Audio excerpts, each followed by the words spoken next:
Feels good. Congratulations. Feels good. Doesn't feel good as Deion Sanders in that Colorado team. Let's just start with this. We are idiots. I Yeah. mean, you talk about two dudes being dead wrong about a football game.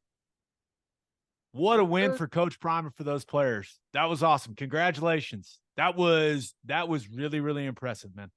I didn't get to see a whole heck of a lot of it, but I saw the end of the game, and I've they lined up and beat them. Right? They lined up and beat them, and they didn't look out us. I For a 1 year total revamping of a roster. Kudos. Yeah, and that was the most impressive part about it. Colorado's ability. I watched the entire game this morning. Colorado's ability to respond in the fourth quarter. Right. Every time it felt like TCU was putting them away. Like, okay, here they're going to get a little separation. Great effort, Colorado, but TCU's going to end up winning, right? No, they answered every single time. And I thought the biggest play in the game, Travis Hunter makes an awesome catch on a 3rd and 16, right? Man, that guy is just ridiculous. But first of all, look good, feel good, play good. Those all whites from Colorado are beautiful. It goes back to don't overthink it. Don't overthink the unis, baby. Especially in the whites. Simple is amazing. Oh, looked awesome. But the Colorado offense is fun. Now, we knew they were going to spread it out, right? With Sean Lewis coming over from Kent State and being their OC.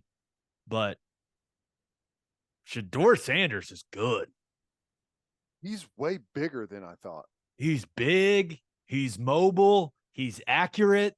He's aggressive with the ball, right? I thought he was excellent in some of the scramble drill situations. I mean, he was fantastic. I agree. I mean, he outplayed Chandler Morris. Chandler Morris made a couple of massive mistakes, right? He essentially throws 2 interceptions in the end zone. And whenever they had the drive to go down and have a chance to win the football game, he looked bad. Yeah. But I thought Shedeur Sanders was really accurate and made good decisions with the football. And Dylan Edwards at the running back spot was electric, right? Took the screen to the house, just caught the ball well. He was just fun to watch. But Travis Hunter, he may be the story of college football, at least for the next week until something else happens, because my goodness, we knew he was special. But really, I mean, to make the impact plays on both sides of the ball. And remember, he had a touchdown taken off the board because his foot was barely out of bounds, like on a jump ball, where he went over Josh Newton, who you and I both agree is a hell of a corner, and bossed him. Did I see somewhere that he played 120 total snaps? Yeah. They're going to have to figure something out, right? I don't know if that's sustainable. If I was Colorado, he'd play more wide receiver, man. Yeah. I mean, he looked fantastic. Right? You're just third down. You're probably going to have to outscore teams if you're Colorado. But, I mean, TCU's defense, they didn't have many answers in the second half, right? They had, especially in the fourth quarter, multiple opportunities to essentially put the game away, right? Or it would have at least felt that way. Couldn't get off the field.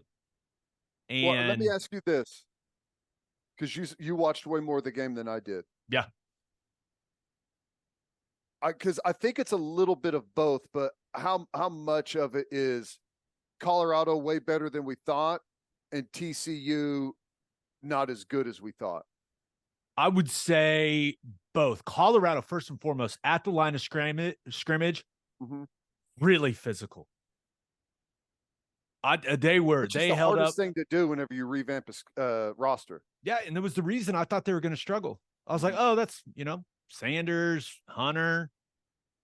But these guys, okay, they got some talented skill guys, but they're not going to be able to hold up at the line of scrimmage.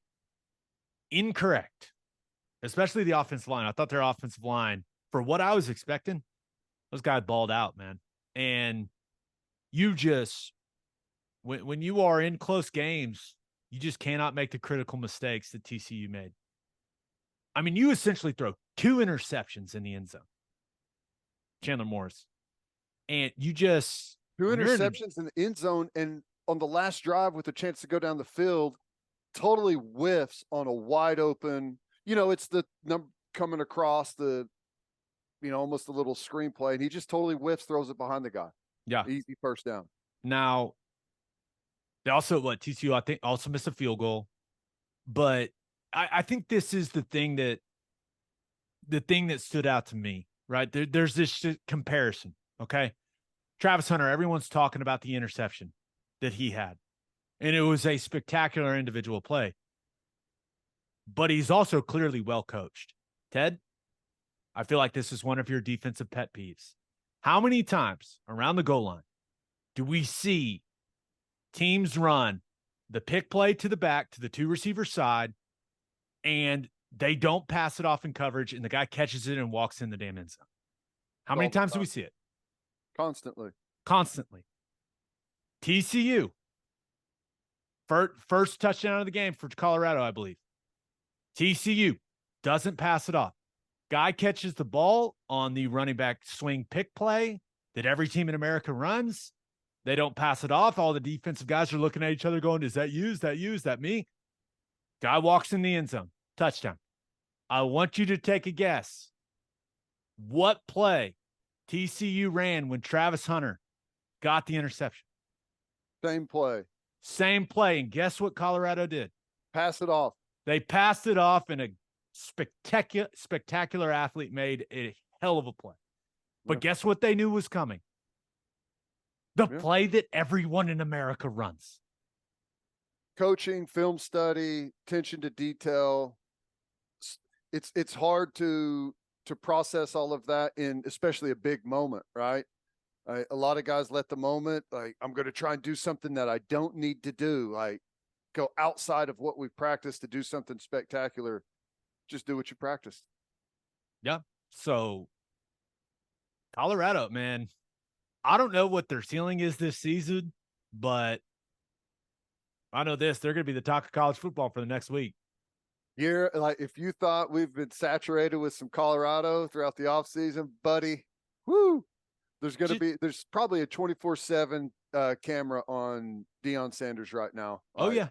His YouTube channel, baby. I know someone that was at the game, and they said that it's almost like a paparazzi scene behind him everywhere he goes. It's just insane. At the game, at the press conference, after the press conference, in the locker room, it's just like a mass of people that follows him everywhere. Well, it ain't slowing down. If anything, it's only going to grow. I know it. Because congrats, man. I enjoy it. I think we need stuff like this in college football. I'm happy. I'm with you. I think it's great. Now, obviously a big blow for Sonny Dykes and TCU, and you and I, we were dead wrong about this game. Yeah, absolutely. But doesn't mean that it's not fun. Like it adds a little more spice to this season, and Pac-12 just got even more interesting. Yeah. Right? Yeah, even more interesting. So is every team with a losing record this year going to cut their entire football team? Yeah. I think some people are going to reevaluate how they go about it. All right, what a win for Colorado. What a start to the season. Awesome.